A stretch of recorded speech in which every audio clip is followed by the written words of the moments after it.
right, everybody, welcome back. Sam's Army Match Week 34. We got a lot to talk about. We're going to start with the Premier League, where we will discuss deja vu for Arsenal, Spurs nightmare crystallizing, and lazy LinkedIn Liam. Halftime will be a fascism-related weekly what if. We'll actually get to it this time. Round the world will be spicy, extra spicy MLS Minute from the Minuteman himself, and then stoppage time with Ivan Toney's best bets and everybody's favorite segment, GOAWs. Now, time to welcome in this week's panel of beauties, starting with Mr. Tyler Nathaniel Terrence, the top play-by-play announcer in the United States, according to me and Fox. So, Tyler, I actually think I may have asked you this at what time in the past, but I'm going to ask you it again. How often do you get your hair? Wow, this is a throwback. This is like apartment number 2 in Chicago out of 3 the first time you asked me this. It used to be every 2 weeks when I was on camera for the Chicago Fire every game. But it's gone down. It's gone to like maybe once a month. Once every 5 weeks. Is that just laziness? Yeah, I just don't care anymore. And I'm not on camera as much. Yeah. Okay, fair enough. Mikey Fowler, how often do you get your hair trimmed? Every month and a half, and it takes about 6 minutes. So I'll text my girlfriend, hey, I'm going to get a haircut. Yeah, not your haircut, not your sex life. I'll text, I'm getting a haircut, and then within 10 minutes, I'll be like, all done.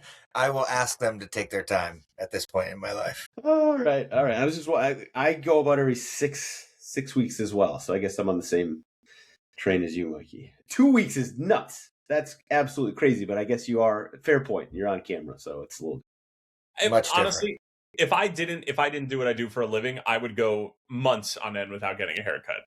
Mm-hmm. I just don't. I'm not that kind of girl. Fair enough. Shout out to everybody in the Discord chat. I got to open that. It's a good little reminder to myself. I'm sure they're already cooking me because we had a big talk about all of the internet upgrades that have been going on in the Sam's Army household. And by upgrades, I mean upgrades in parentheses or air quotes, because I set it up. I don't even know if it's working right now. I set up a Wi-Fi extender about 15 minutes ago, and we'll find out. We'll find out if we make it through this episode without Verizon booting me to the curb like it has 2 out of the last 3 weeks. With that, if you want to get in the Sam's Army Discord chat where they are cooking me, get in by getting in the Sam's Army Patreon, $3.99 a month. And yes, shout out Breezy. Welcome back, Mikey, from his suspension. Thank you, Breezy. Which has been the talk of the town on the Sam's Army Discord. Was he or was he not suspended by the newly anointed dictator in chief, Sam? That'd be me. I say he was not suspended. Mikey and now everybody else on the podcast says he was suspended. So we're difference of opinion. This might come up again when we get to the fascism-related weekly what if. For the time being, though, let's head to the Premier League where, as Mikey just said, I mean, it's Monday, and I'm exhausted for the week. I think he is as well. Everybody is on this podcast except for Tyler, who's loving life at the moment. So, Tyler, where do you want to start first? You want to start at the top or the bottom? No, don't let it. You're going to suspend him and then let him off the hook. You go to him first. You don't come to me. You go to him. We're going to give the third party a chance to decide where we're going to go. All right.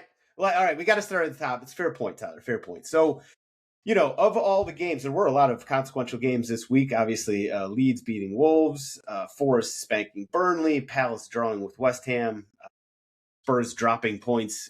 Even when we get points, it feels like a loss against Brighton. But the game of the week, maybe the game of the season, City hosting Arsenal. They were 6 points back going into this game, they being Pep's Petro All-Stars. They were 6 points back going into this game with a game in hand.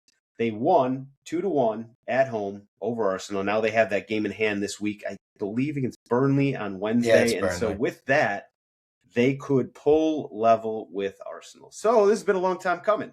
We've always been talking about, it's this game at the Etihad. How's that going to go? Well, it went. Close game. City was, I thought, the better team, but Arsenal gave a game effort. They didn't get a lot of shots on goal, but they did get one. I guess you'd call it a shot, Donnarumma.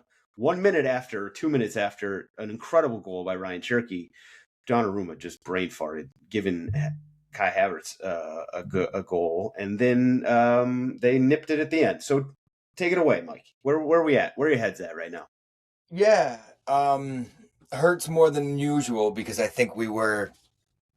I don't think we deserved to lose the match. I think as a neutral watcher, you may even come away saying that was as hotly contested and as good of a performance we've put in at the Etihad in a long time. At around the 60-minute mark when Kai was through on goal and then as they hit the inside of the post, I thought, that's the moment.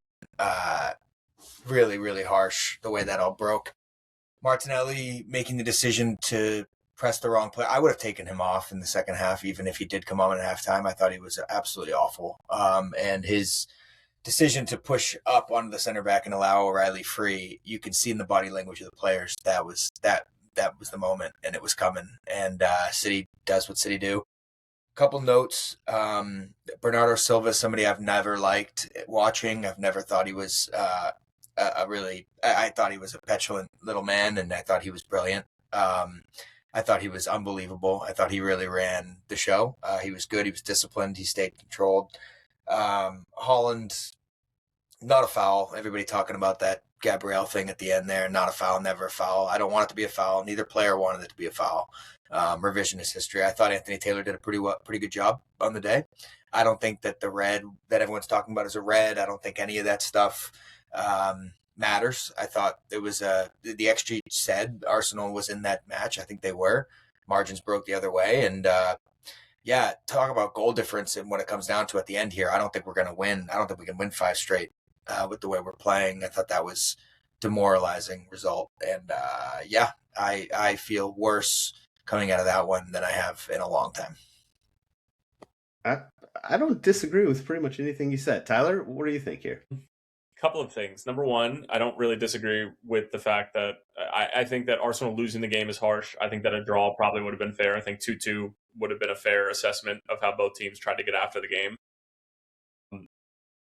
I'll get to the Bernardo Silva thing in a second because Mikey's not the first person in the recent weeks who knows ball who, like, for whatever reason, just doesn't like Bernardo Silva. I've never really understood people who don't like Bernardo Silva, but that's a different conversation because it's not the crux of the issue. I have never rooted harder for a team in a game that has nothing to do with Liverpool than I did for Manchester City on the day. I was a full-blown citizen for 90 minutes. It was so much fun. My thing with this is that fair play to Arteta and for Arsenal for going after the game. He's 100% right on Martinelli, and you could tell that there was such a clear game plan in terms of how to limit City, right? And that's all you can do. You can hope to limit them. You're not going to shut them down for 90 minutes because of the talent that they have. One, it's like the Spartans, right, in 300. One crack in the armor, and everybody's fucked. Martinelli makes one bad decision and deviates from the plan, and they get fucked. And that's the difference between a good team and a great team, and that's the difference between winning a title and not winning a title. The other thing between winning a title and not winning a title is that Arsenal saved this performance and this tactical game plan for game number 33. And where I'm going with that is we haven't seen a performance like that from Arsenal. I would argue since the second leg again, or maybe not even the second leg, group stage game in Champions League against Atletico Madrid. We have not seen them try to get after a team like that in months. And the problem with that is that you forget how to do it. It's muscle memory just like anything else in life. And then if you're going to show up on the day and you're not going to finish the 1 or 2 chances and a ball's not going to bounce your way, you're basically leaving you're leaving a coin toss to decide whether or not you're going to win the league because of the performances that they have put in over the past several weeks, because of their mentality over the past several months. And you can be a hater all you want in the tweetles, in the Discord chat and whatever you want, and know that I've been shitting all over Arsenal just like most people have for the entirety of the season. But the fact of the matter is that there's a reason why we're doing that, and there's a reason why so many people are rooting against Arsenal. It will be a win for people who want to believe that you cannot win the league like that, and not that you can't, but that you shouldn't, and that it will incentivize doppelgangers and incentivize people and incentivize copycats. And that's bad for the neutral viewer. It's bad for people who want to see good football be played for championship teams. And forgive me if this is the 14th time that you've heard me say this. I don't fucking want to watch that. I just don't. I want to watch what I saw on Sunday between City and Arsenal, and that's what I got. And as an Arsenal supporter, I can understand the frustration and understand the feeling of being hard done. But if Mikel Arteta had played over the last, let's say, 2 months since they've really started to slip up a little bit, if he had played 70% of his games that way, and I'm not saying you have to do out every single one. Lisbon game, second leg of Champions League, fair enough. You don't need to be you don't have to apologize for playing that way when you already have the lead and you're returning home. You don't have to fucking apologize for that. You do have to apologize that when you're doing that against Bournemouth. You do have to apologize when you're doing that against Wolves. So and Liverpool lost to Wolves, so I don't have a leg to stand on there. But the fact remains is that this mentality that they've had has caught up with them. And you left it up to chance in a game that quite literally was a coin toss, and now that game has decided your season. Even though it was, you can make the argument it was decided several weeks ago when they decided to go into a show, mentally and tactically. No response.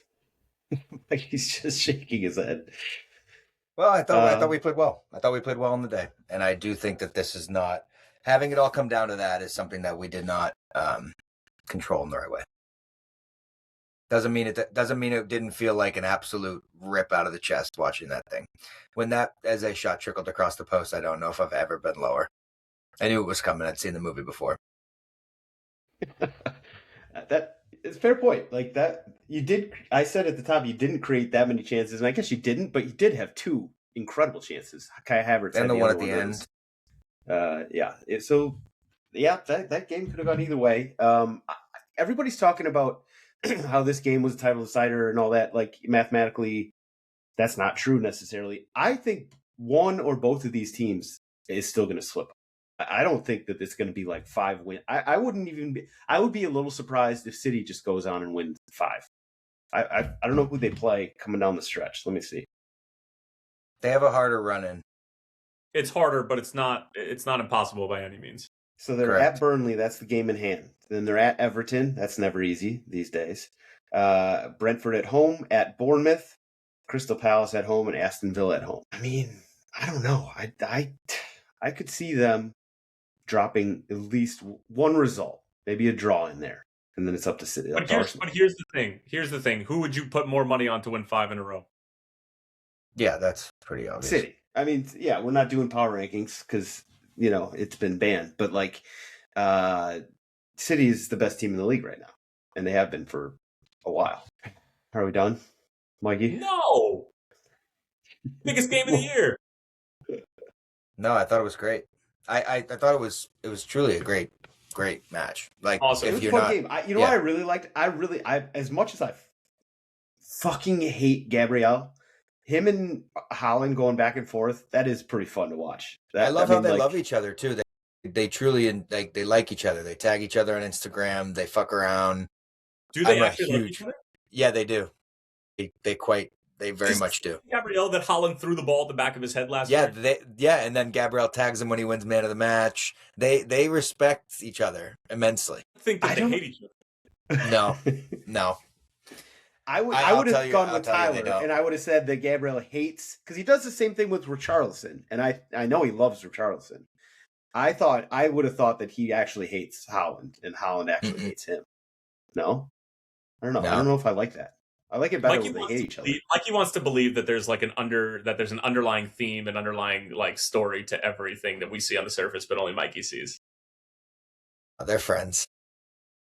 I think they both relish playing against each other. Okay, can I comment on the refereeing thing for a second? Because Mikey brought up a good point. I thought Anthony Taylor did a really good job. I'm so glad he didn't give a red card for the headbutt. Mm-hmm. But here's the thing. Anthony Taylor chose to not go by the rule book for a game. Fair enough. Because he understands that it's the biggest game of the season. Hard stop. It's the biggest non-Champions League club game of the season. Hard stop. Bigger than El Clasico. Like, this was the game of the season. And he understood the assignment, which was don't fucking decide the game unless somebody makes you do it. And Gabriel was towing that line. And if he decides to not go by the rules, then fair enough. But then more referees need to be given that leeway, because if that's a Nottingham Forest Burnley game, then Murillo gets sent off. Yeah.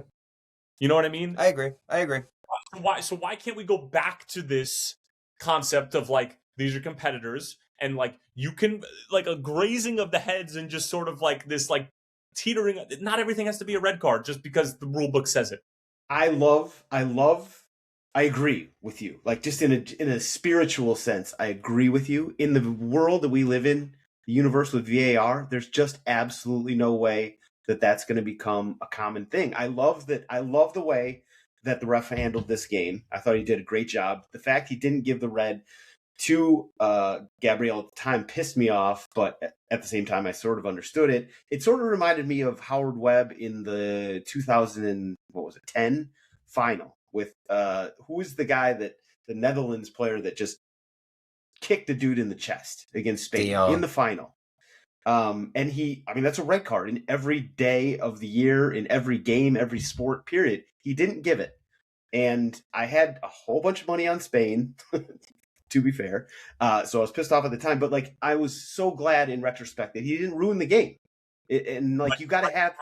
Mikey and I weren't old enough to be gambling during the 2010. Yeah, I love that you had money. You had money. You made it your full-time job on the Spain-Netherlands game in 2010. Full-time, yes, I did have a full-time job in 2010. You got to go a lot further back before that to get back to my feels crazy to me non-professional days. But it's a good point. I'm the God, you were still in elementary school. Right. And for the record, it was one of those pools. So I paid a lot of money in a auction draft for Spain before the tournament. So that's how I had money in, not through DraftKings. All right, now are we done? All right, now we're done. Mikey's sad. Okay, let's move on to me being my happy life. So I actually don't care about you. I was thinking about this too because the Arsenal thing is so intriguing. I just don't really care that Spurs are getting relegated. Like it just doesn't. It doesn't help me at all. Yeah. It doesn't make me feel good at all. Well, listen, I can sort of give my take on that, and in the fact that you are bottling this title in just an epic fashion should be just the lifeblood of my enjoyment. I'm getting no fun. I'm having no joy from this. Like I'm not. Our team is so bad, and we're odds-on favorite to go down. Broken. Emotionally, your team is broken. Seeing Xavi Simon's cry like that after the equalizing goal. I don't know. Can we talk about him still put? Yeah, go ahead. Sorry. I've never seen that before. In the middle of a game, the game was not over. I've never seen that before. No, he was on the verge of tears pretty much all game ever since he came on. I know Timar in the Discord is going to get mad at me here because I was going in on him all game. And to be fair, he scored a fucking worldie. Incredible goal by him. Now, taking your shirt off and acting like you just won the game on like a buzzer beater in the 76th minute, I have some questions there. I have a few questions there. Don't love that. But listen, I cannot take away that goal. I have another question. The rest of his performance, which was fucking not very good, and he plays zero defense. He's the ultimate Cadillac player who, if he's producing like that goal he scored against Brighton this weekend, if he's doing that a lot, okay, I will shut my mouth. But he's not doing that a lot, and his resting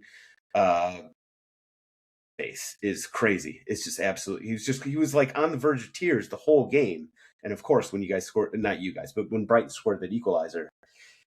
Of course, he was about to break down. He's about to break down anyway. So I'm just not. I would have lost my head if I was a Spurs fan seeing him post the goal celebration post on Instagram. I would have lost my fucking mind. I mean, at least the caption was about like I can't remember what he said, but I'm just like I'm committed to whatever. You do not post that. Yeah, I didn't love it. I just don't love anything about Xavi Simons at the moment. Do you remember when you would be in college and you're trying to get girls and you'd post like happy to get on the score sheet today or something, like even though your team like lost like 4-2 or something like that? Yeah. That's what he did. He was like, "Hey, I did my part. Look at me celebrating. This was clearly a goal." That's disgusting. I agree. That's one of the layers of I just can't I don't know if I'm ever going to come around on him. I just something about those players are the worst and they don't last. There was a player I remember who scored a goal for the Chicago Fire against the League One side in the U.S. Open Cup, and they fucking lost. And he had the balls to like say like, so glad I got my first goal, but like we go again. I'm like, we lost to the league one side. What are we doing? Yeah. We go again. You know the type. There's a specific type of guy that does that.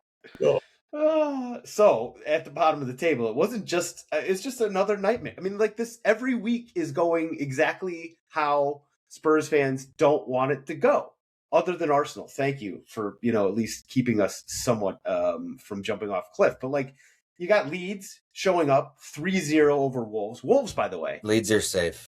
Wolves was like a world beater for a couple months there. And we played them, and they look good. And now they're playing everybody and just bending over and taking it from West Ham. I'm not sure that you playing them and them looking good are not mutually exclusive. Listen, that's fair, but they had other results that were a little bit more impressive than us. I mean, they beat Liverpool, they beat Villa, they drew with Arsenal. That was 3 games in 4 right there. I mean, they had that run that was, pretty impressive. And then they're just getting spanked 4-0 by West Ham, 3-0 by Leeds. I think that's it in turn. Oh no, now we play them. Oh shit, that's right. We play them this weekend. Oh my god. You have Wolves this weekend? We have Wolves. No, wait, don't we? No. Okay. No. I was looking at the schedule and it's got April 25th. Why are you trying to trick me, Mikey? I didn't know that. Yeah, we're at Wolves. You know what's even worse than playing Wolves when them already being down means that they can just do they don't even have to fucking defend. They can start doing tricks and flips and whatever the fuck they want. I'm very excited for that one. At Wolves, that's right, as Johnny pointed out. Yeah, I mean, like Wolves had a fight in the locker room too, by the way. They're going to be fired. You see that report? They're going to be. I'm never. I shouldn't be scared to play Wolves after they just got their ass handed to them by West Ham and Leeds, but I couldn't be more scared right now. And that's, of course, obviously a reflection of that's a fun Spurs one at the moment. Yeah, so that's the game of the weekend. I'll get to this in best bets shortly, but I feel pretty good about your squad having what it takes to get out of this. I don't know how to take that. I don't know. I'm being dead serious. I've said from the beginning, by the way, that you weren't going down. You know that. But it's also you. I'm not saying it that way. Would you put it past yourself to play like a long game reverse jinx? I wouldn't. No, not even a little I don't do that stuff. See, exactly. I was suspended. I was. All right. Well, I don't have anything else to say other than like there's one team that looks like they don't realize or don't understand what it means to be in a relegation battle, and that's Wolves are Wolves, not Wolves. West Ham are fighting. Obviously, today they didn't get the win. They did get a 0-0 draw, which fair result at Palace. Leeds and Forest are both winning games, and we're fucking just shoving a thumb up our ass and spinning every fucking weekend. I'm almost bored with it. I would understand why. I would if it wasn't me. You know who you guys remind me of is in Miracle when he's not pulling the goaltender, the Russian head coach. Herb Brooks is like, he's never done this before. He doesn't know what to do, like down with 90 seconds left and like needing to pull a goalkeeper. And that's what you guys are like. Like, you guys don't know what to do because why would any Tottenham Hotspur player know what to do in a relegation situation? Yeah, it's fair. We're as confused as anybody. The fans are, we're right there with them. Although, we can at least get drunk during the game. Although it looks like they are. So nightmare continues. It's just like this slow motion train wreck, week after week after week. And if West Ham had won today, I would have been pretty much out of hope at that point. At least they didn't win that game, so I'll talk myself off the ledge for another week. But if we lose at Wolves next week, oh boy, not gonna happen. Oh boy. All right, we'll leave it there. I think there were a couple other games. Chelsea. Do you want to talk about your boy Liam, Mikey? I've never been more right about anything ever than Liam Rosen. Liam. People have even started calling him Liam. Like, this is, I don't know if everybody, I don't know if the audience for this show. Is my favorite nickname of probably all time. I'm not sure. Perfect. I'm not sure everybody doesn't listen to this show and then do the broadcast, because honestly, and I'll tell you one more thing about that Chelsea performance. It goes, Aiden Heaven and Mazraoui were the center backs in that match. Yeah, I started Aiden out in Heaven in FPL. I don't know what happened to Cole Palmer.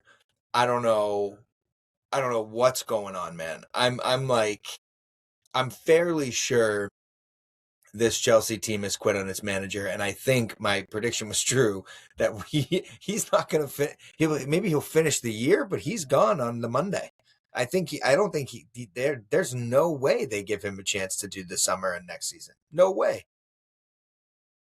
Johnny in the Discord chat. Did you see the LinkedIn Liam video? is going to be Spurs manager. That's the only thing that could go worse for Tottenham. Can I point out some of the most blatant form of hypocrisy ever known on this podcast? Okay, where Sam, okay, suspends Mikey for outing him on a bit. Meanwhile, Sam, in the middle of the Discord, outs him in my personal business, which I sent to you guys in a private group text, and outing me for that is nonsense. Nonsense. You're fucking suspended for the next episode. I didn't even see that. I didn't even see that he did that. That's insane. You got to be in the Discord chat to know what we're talking about. But hold on, I didn't suspend Mikey because I outed a bit. So you did suspend me. There was no suspension. I'm just going with the story that you guys are trying to perpetuate. All right, let's move on. Let's move on. All right. LinkedIn Liam. Oh, one last thing about that Chelsea game. I saw the stat that they have been outrun in every single game. Every match, 33 out of 33. That he has coached for Chelsea. That is incredible. I don't know. I mean, that's perfect. Shout out LinkedIn Liam. And by the way, Newcastle. I know there's Newcastle fans in the Discord chat. My guy Mike. What a disaster season they're having under the record, huh? They're already at Cabo. Like they said, fuck it. They're 3 points clear of Leeds. Oh, here goes Sam again. Leeds are going to catch Newcastle. Newcastle's going to be the fifth team in that relegation fight. It's not going to happen. But Fulham might finish in sixth. Sixth? Yeah, that's. Oh my god, I didn't even realize how tight that all was in there. 3 points from 6 through 12. 3. Yeah, I couldn't have been more wrong about Liverpool having to sweat this thing out. Are you slot in now again? Slewed in? Yeah, I've always been slewed in. But okay, fair. I think it's worth it for you to be as right as you were about Liam to be as wrong as you were about Liverpool. I'm okay with that trade-off. I think that's fair. Fair. Chelsea have lost 4 in a row in the league. Villa seems to have righted the ship. I think we got nothing to play for anymore other than... Genuinely, who would win if... Oh, shocker, Sam's internet went down. Confirmed. Great. But who would win in a one-game relegation playoff right now between Spurs and Chelsea? If Chelsea were in that position, like, I think Chelsea are in such bad form that I don't even think they could beat Spurs right now. I think Chelsea's in one of the worst places that any team has been in this season. I think they would lose to Brighton, Everton, Sunderland. Everybody above Palace they would lose to. I think Leeds would beat them. I think they're really bad. And I think that they're going to end up in, Europa, it looks like? It's reached the point where I just think all of them are taking the piss and just trying to get him fired to make sure that he doesn't keep his job. Because if they qualified for Champions League, I think he would keep his job. I mean, he's a joke. Absolutely. So I don't feel that way. I don't feel any sympathy at all. Sam wants us to do FPL. I'll quickly run through our group this week. Tommy, despite all of our best efforts to try to get Tommy up over Sam, it looks like Tommy. Actually, I'm going to propose this to you right now. Tommy's definitely in last, but you have to hit a minimum amount of appearances on the pod throughout the season to qualify for this Council of Elders, right? So if you remove him.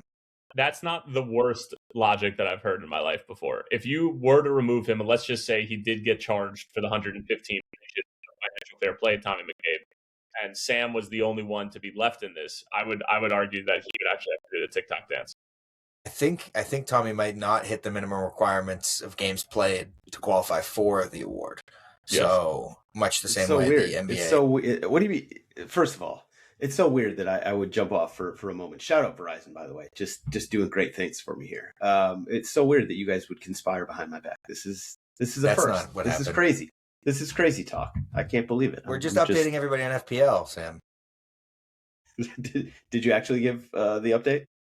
Yeah, that as far as Or you the just conspired? Council of Elders goes, you had a really good week, but we're thinking about removing Tommy from the discussion. So I did have a good week. It's not over yet. I still have a whole bunch of guys on their second game, for the record. Let's give a shout out to other people in the Sims Army Discord Sickos League. So, Mike, you're still up top, although only by 34 points. Matthew Perry's in second. Dave K is in third. Jamie Fryer's in fourth. And Dalton Kemper is in fifth.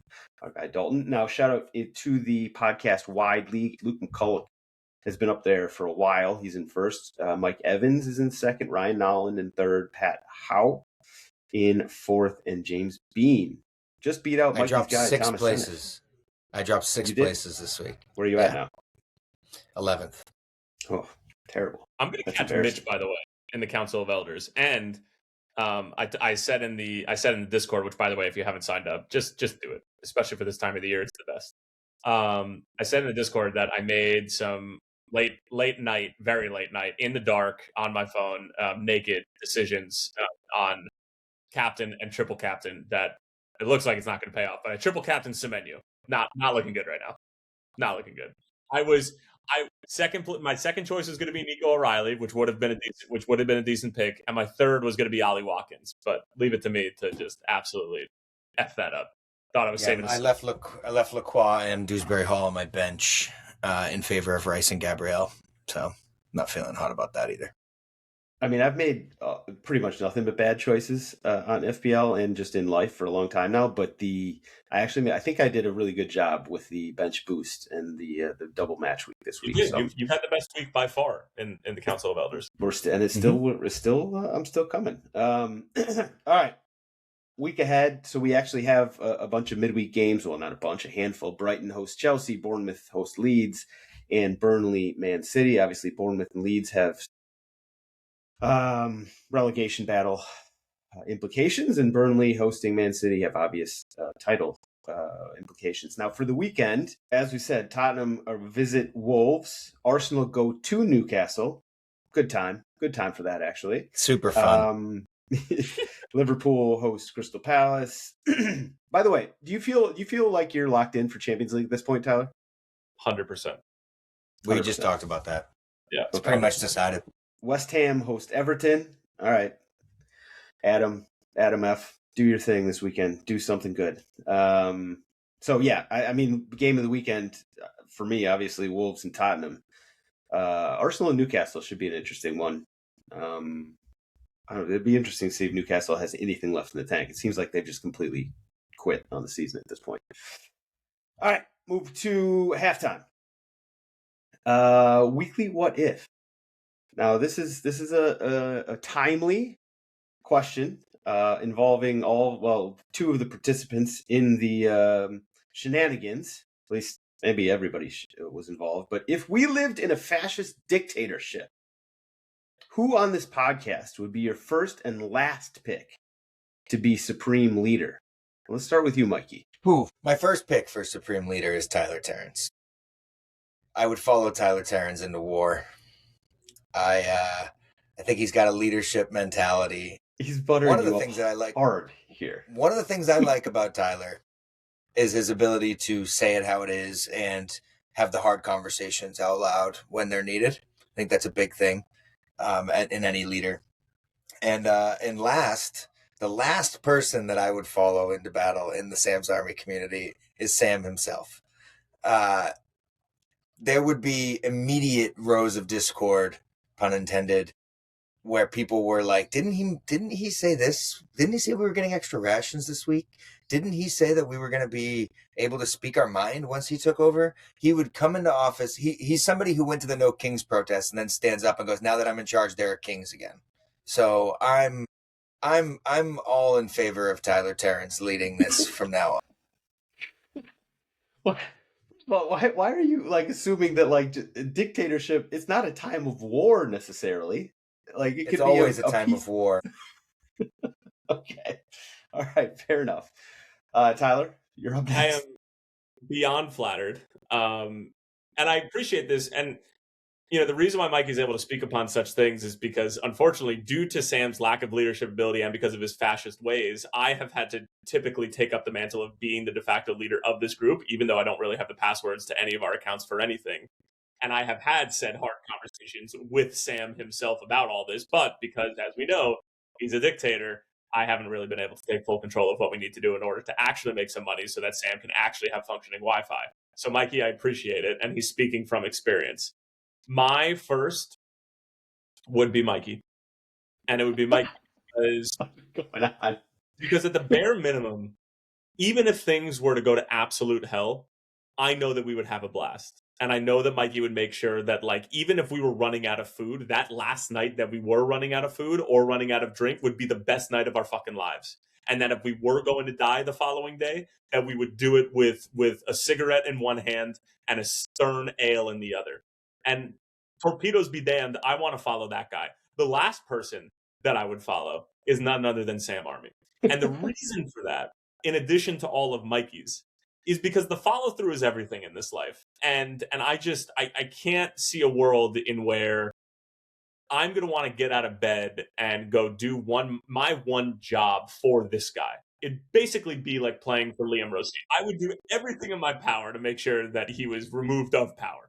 And that would be showing up and doing an awful job at work so that all the peasants would band together Star Wars style and lead the rebellion against the dark side. So I have a tear in my eye. Thank you so much, Tyler. you're welcome. I wrote this question. I don't know if somebody volunteer this question or I don't know how it came to be. I don't know why you would. No, I figured it was going to be a whole group. Well, you suspended and we then, because you're a dictator, and then that's how it became a thing. It didn't. I'm doing a bad job of defending myself here. I'm not going to lie here. I will say this. I think you're right about me being the worst of the dictator candidates in the podcast. I do think I would be the worst. I don't know who would be the best. Maybe Tommy, because he's just absent, so we can just do what we want. Well, Tommy's like the obvious choice because he's the most mature out of all of us, and like we'd have like a normal functioning society, and everybody would live until they're really old. But like, would we have the most amount of fun? Probably not. But Tommy also lied to FOTMob and said that he's both-footed, so that just shows that he's just a little bit self-absorbed. Is he getting into bed with FIFA behind our back? He's a good candidate for it. I think we can all agree that Mitch is left off both ends of the spectrum because he'd just be the jester, right? The new version of the drummer boy is Mitch with a JBL walking in the front of the group. Playing Zulon marching into battle. Hell yeah. Central C and Zulon. Nothing to get us more amped for war. All right. Well done, guys. Good question. Thank you for that.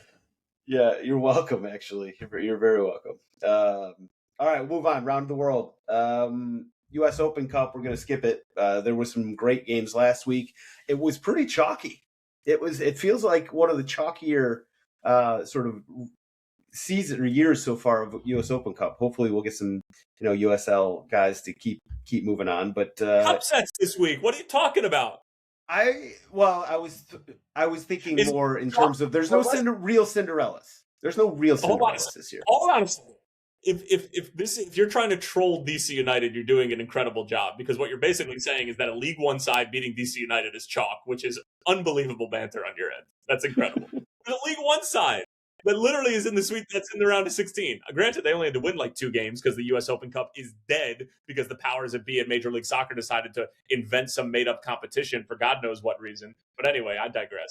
And anybody who tells you that that's not why the U.S. Open Cup doesn't have a full field anymore is a fucking liar, and they're probably a dictator, and it's probably Sam. But anyway, continue. There we go. That's the perfect little segue into the extra spicy MLS Minute. You're all fired up and ready to go to Pound Town. So give us all you got there, Mr. Tyler Nathaniel Terrence. Yeah, you got me all jacked up. U.S. Open Cup and CONCACAF Champions Cup, two things that I care deeply about. You know what they don't have in common is that neither one of them have anything to do with Leagues Cup. So anyway, that's where I stand on that. So let's start north of the border. Toronto FC and Austin played to a 6-goal goal-scoring bonanza thriller at BMO, and it finishes 3-3 as the two sides will share the spoils. Meanwhile, did CF Montreal win not one but 2 games this season? Congratulations to a club that everybody thought was dead and probably getting relegated to League One, like DC United, but they beat Michael Bradley's group by a score of 4-1. Again, this is all coming off of U.S. Open Cup for a couple of teams, including Michael Bradley's group. 4-1 is the final score. Meanwhile, Mile High, the game was at Empower Stadium or whatever we call it these days, but Lionel Messi and Inter Miami win it by a score of 3-2 in front of the second largest crowd in Major League Soccer history, because that's what MLS teams do. They don't play in their home stadium. They want to go make their nut for one game and sell 75,000 tickets. And what they end up doing is losing these games. Every single team that has played in a football stadium or played away from home, when they welcome Lionel Messi to their city, has literally lost. Why are we still doing it? Anyway, Philadelphia Union and DC United, two of the worst teams in the league right now, 0-0, nobody cares. How about this little Midwest derby between Cincinnati and Chicago? 6 goals split straight down the middle. Pat Noonan and company, you could say what you want about this group. They're struggling this year, but those boys keep fighting. Ugo Kuiper's on the score sheet, as well as a bunch of other players. 3-3 is the final score. How about NYCFC? Back-to-back losses, first to Vancouver, now to Charlotte. Dean Smith and company bounced back after a tough loss last week. 2-1 is the final score in the Big Apple. New England Revolution 2, Columbus Crew 1. Don't look now, but the Revs slowly but surely starting to pile up a couple of results. Are they legit? I don't really know. Probably not, but I'll tell you who's not legit is the Columbus Crew. Also not legit. The furthest thing from legit. And they legitimately might be a USL championship side by the time that the year is done. Orlando City. They lose it to the Houston Dynamo by a score of 1-0. Houston pull themselves back up right underneath that playoff cutoff line. Southern Derby between, sort of Southern Derby. I don't know if that's really called that, but they're two teams that are closer to the equator than most. Anyway, Atlanta United 0, Nashville 2. Don't look now. BJ Callahan and company, I'll tell you what, they're the best team in Major League Soccer right now. I'm not afraid to say it. Them, Vancouver, and San Jose. We'll get to San Jose in a second. But BJ Callahan, if Mauricio Pochettino were to step aside immediately after the World Cup, like we all know he's going to, BJ Callahan has my vote to be the next coach of the U.S. men's national team. I'll get into that in a little bit. FC Dallas 2, LA Galaxy 2, Minnesota United 2, Portland 0. Big win for the Loons. They haven't done that in quite some time, and they're able to get it done against the Phil Neville-led group. And I have a feeling that Gary's brother is probably going to get sacked within the next few weeks if he doesn't shape up. Seattle 4, St. Louis 1. This is not about the scoreline. This is about the human emotion. This is about being a human being. Edu Leuven, who lost his wife to a fight with brain cancer that lasted more than 2 years, finally returns to the field of play after losing his wife, gets on the score sheet. Nothing else matters. Incredible, incredible story, even though Seattle come away with the 3 points. All of our love, thoughts, and prayers from Sam's Army go out to St. Louis City and go out to Edu Leuven and his family at this time. Real Salt Lake 4, San Diego FC 2, RSL. Xavier Gozo, Diego Luna, the kids are all right. Should Diego Luna and Xavier Gozo get a call up to the U.S. men's national team for the World Cup? One of them probably will. The other one probably won't, but you can certainly make the case at this point in time. They get it done against the San Diego team that's been struggling.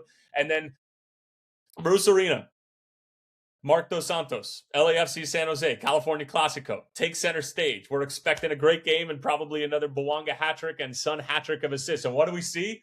Nico Chikaris and San Jose Earthquakes curb stomp LAFC at home. Bruce Arena's the GOAT. You know something? If Mauricio Pochettino were to leave now and we had to slot somebody in there, it's Bruce. It has to be Bruce. He's the winningest coach in Major League Soccer history. He gets it done every single stop of the way. It doesn't matter if it's San Jose, New England, LA Galaxy. I don't care. This dude is legit. He's the best coach in American soccer history. Don't at me about anything.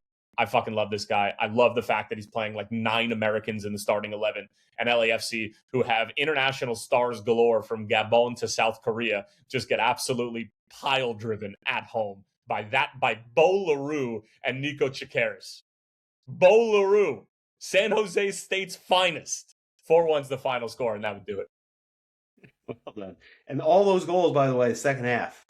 That was quite a 45 minutes from San nipple Jose. Tingler for the old over there, huh, Sam? Woohoo! I needed it. As we'll get to, I guess, right now. We're on to stoppage time, where we'll start with Ivan Toney's best bets. Yes, I needed that one bad. We were only two for 5, so 2 and 3 on the week. So I needed that LAFC San Jose game to go over just to save some blushes. But we got that, and we're only down just a little bit, and that means we're down just a little bit for all time, ever since our guy Eric started keeping track and keeping us honest. But we are going back to the grindstone here with Ivan Toney's best bets and stop it and overtrain. So we got 5-a-side Wednesday through Sunday. These are all going over 3.5. We're going to start on Wednesday with the Danish First Division, where Copenhagen is hosting OB. Thursday, we're going to Iceland. And if you thought I've ever butchered a name before, this is going to be maybe the worst effort ever. Hafnarfjordur is hosting Valur. Actually, I think I nailed that one. Icelandic First Division. Friday, we're going to La Liga, where Real Betis is hosting Real Madrid. Saturday, we're going to Switzerland, where Grasshopper is hosting Luzern. And Sunday, we're going to the FA Cup. Chelsea hosting Leeds. Let's go get rich. All right, Mikey, what are we looking at best bet wise? Yeah, my best bet was Antoine Semenyo minus 110 to score against Burnley, but you said you captained him in FPL, so that's never going to happen. Or Tyler said he captained him in FPL, so that's obviously never going to happen. I have a little bit of a weird one for you. I have Erling Haaland assist on Wednesday. Now, he's had 7 assists this season. The number's plus 340. I think they'll have a ton of chances on goal. I think he's gonna have a header back across or play a ball for Semenyo. I was thinking about putting the assist with Semenyo's goal. That's plus 500. But for the purpose of best bets, I'm gonna do an Erling Haaland assist. Now, a little trick for you guys: you do FanDuel for that, because if he gets fouled outside the box and the direct free kick goes in, they give that assist. And anything marginal, they do give. So it's the best book, most generous book on assists. You're going to get plus 340 for an assist for Erling Haaland on Wednesday. All right. Little inside info there. Well done, Mikey. Tyler, best bet. What do you got? Let's go MLS. Let's go a parlay of MLS overs. All right. I'm going to give you 3 of them right now. NYCFC Cincinnati. Okay. Columbus, LA Galaxy. Okay. RSL Inter Miami. They're over 2.5, all these. You got plus 256. Real casual from Tyler this week. That's it? That's For it? 3? I mean, because, listen, the Miami game is only getting you minus 225. Colorado's only minus 215. So most of those games, the line is at like 3.5. But listen, you're still going plus money there. There's nothing to be ashamed about. Since the first midweek of the game of the season, those could all very well end up being unders, just because that's usually how that goes. But anyway, Stay confident. Stay confident. All right, there we go. And for first week in a while, I haven't been kicked off during best bets. So I did get kicked off earlier though. So whatever. We're moving in the right direction. Go is time. Mikey, why don't you start us off? Who you got? Yeah, I've got 2 this week. One is Juan Laporta's new girlfriend. I don't know if you saw this. She's got enormous breasts, and she's very pretty. And she was quoted as saying, "I fell in love with him because of his smile. I didn't know he was Barca's president." So I thought that was go-worthy. I think I really love that from her. I retweeted that. I don't know if anybody else wants to go find that, but I think she's got to go worthy. And then my second is a quick game for you guys. I know that you guys, I know Tyler's got to run and play, but I've got a tweet, and I want you to tell me who it was from in order to award the GOA. One, June 8th, 2023. A lot of yapping from a relegation contender, which frankly you got to respect. And then there was another tweet from this person on December. No, I have a bunch of these bookmarked. I'll pick April 23rd, 2023, which was very recent. You think you're down bad. I'd take 8th place as long as Arsenal don't win it. That's the bar for success. Just end this godforsaken season. It can't get any worse. Do you know who tweeted those 2 things? That just sounds like me, to be honest. It was you! 3 years ago on this date, you tweeted that you would take 8th place as long as Arsenal don't win the season. So we're continuing to compete at the top, and now you're fighting for relegation survival. So I just want to point out the decline in the last 3 years of your life. So that's why you win GOA for me this.